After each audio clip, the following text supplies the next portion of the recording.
নমস্কার, আমি doctor Pratik Poddar, gastroenterologist and liver specialist. Acid reflux, অম্বল, অ্যাসিডিটি আমরা ভাবি শুধু বুকে একটা জ্বালা কিংবা মুখে টক হয়ে যাওয়া এই সমস্যা নিয়ে আসে পেশেন্ট, কিন্তু সেটা নয়। অ্যাসিড রিফ্লাক্স, অ্যাসিডিটি, অম্বলে অন্যান্য রকম সিমটমও হতে পারে যেগুলো অ্যাসিড রিফ্লাক্স থেকেই হয়।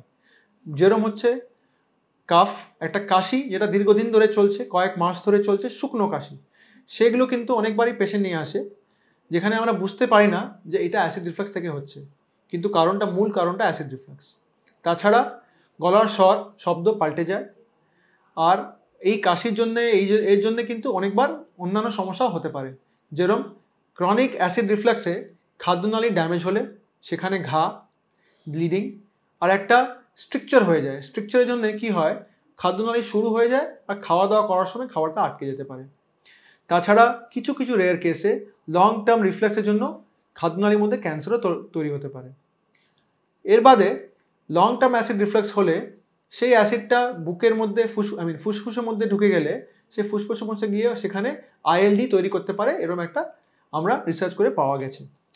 সো এই অ্যাসিড রিফ্লাক্সের অন্যান্য সিমটমগুলো সময় মতো ধরা খুব দরকার।